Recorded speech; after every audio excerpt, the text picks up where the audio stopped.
Good morning, students. Now we will go for module 5. Your module 5 consists of two parts.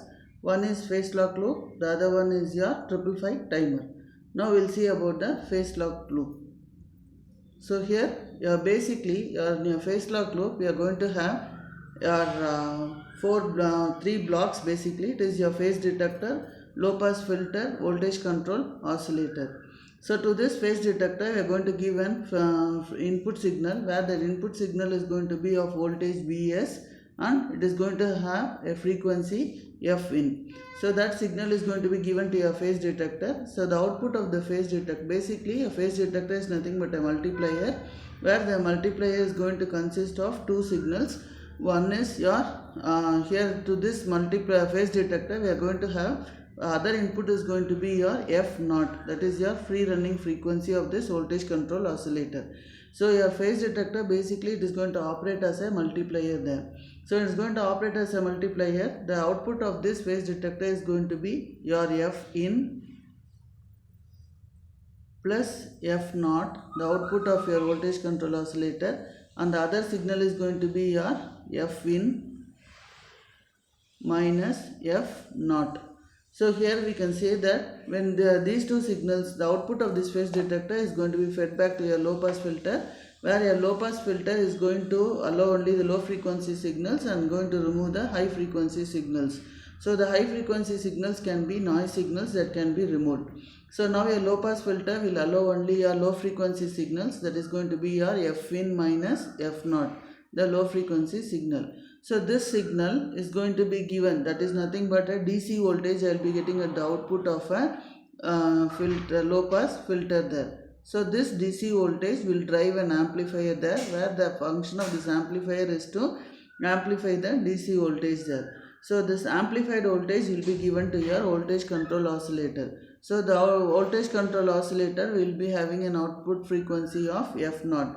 This F naught will be given to your phase detector. So initially we can see that if there is going to be a phase difference here, F in, and there is going to be more difference between your F in and F naught, then in that case there is going to be a large difference here. So here when there is going to be a large difference, then the error voltage is also going to be large. So when the error voltage is going to be large, your F naught will be moving closer there. So that means that my F naught will be increasing. So if my error voltage is going to increase, that is the voltage at this point is going to be called as the error voltage there.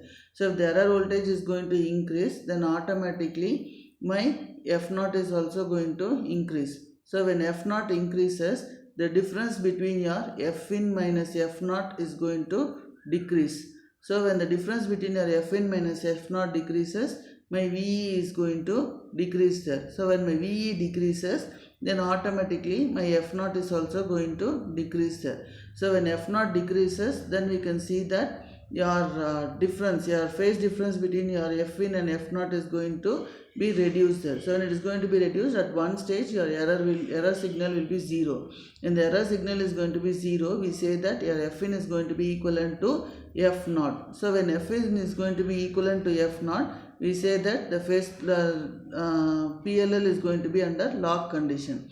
So when PLL is going to be under lock condition, we can say that whatever is going to be the changes in the input signal frequency, that can be tracked out at the output of your voltage control oscillator. So the only difference is here between the input, when their PLL is said to be in the lock condition, your F in is going to be equivalent to F naught, and there is going to be a phase difference, a finite phase difference of around 90 degrees between your input frequency and the feedback path.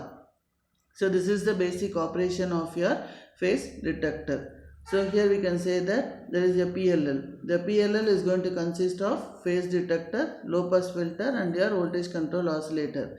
So the phase detector function is, it is going to act like a comparator, which is going to compare the input signal frequency with the feedback frequency there.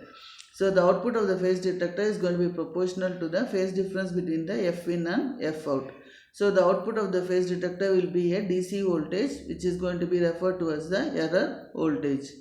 So here the output of the phase detector will be then applied to a low pass filter, which removes the high frequency noise, and it is going to produce only a DC level there. So this DC level is going to in turn is going to be the input to the VCO there. So the output frequency of this VCO will be directly proportional to the DC level. So when it is going to be directly proportional to the DC level, this VCO frequency is going to be compared with that of the input frequency there. And it is going to be adjusted until your Fin is going to be equivalent to your F0. So here we say that your PLL will go to 3 states. One is free running, capture, phase lock. So here before the input is applied, we say that the PLL is going to be in the free running state.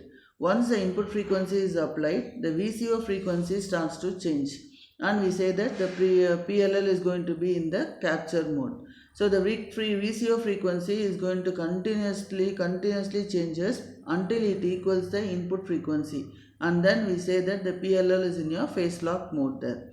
So when the PLL is going to be phase lock, the loop track, that is any changes in the input frequency, can be tracked through its repetitive action there. So here we say that if the input signal Vs of frequency Fs is going to be applied to your PLL, then the phase detector will compare the phase and frequency of the incoming signal to that of the output of your oscillator signal there. So if the two signals differ in frequency and or phase, an error voltage will be generated. So the phase detector, basically it is nothing but a multiplier, and it is going to produce Fs plus F0 and the difference Fs minus F0 components at its output there.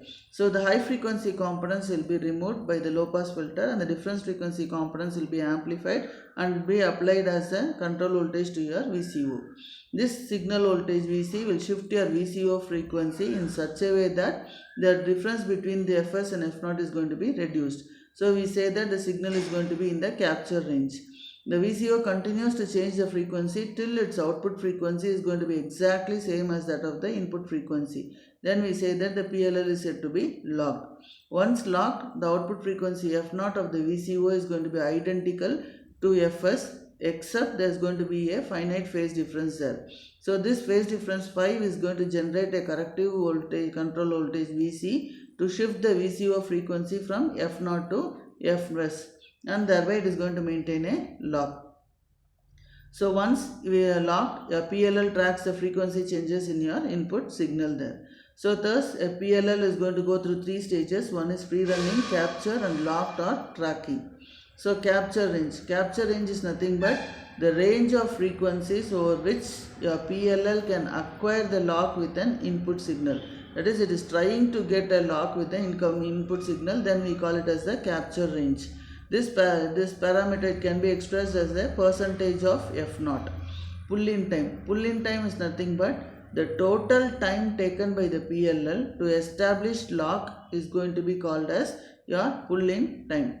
So it is going to depend on the initial phase and frequency difference between the two signals, as well as on the overall loop gain and the loop filter characteristics. So the applications where it can be used is such as in frequency modulation, stereo decoders, motor speed controls, tracking filters, frequency synthesis transmitters and receivers, your FM demodulators, frequency shift keying decoders, and a generation of your local oscillator frequencies in TV and your FM tuners there. So your phase lock loop, it is available as a single package. So here it is your SC/NE 560 series, and however for more economical operation, a discrete ICs also can be used to construct a phase lock loop. Thank you.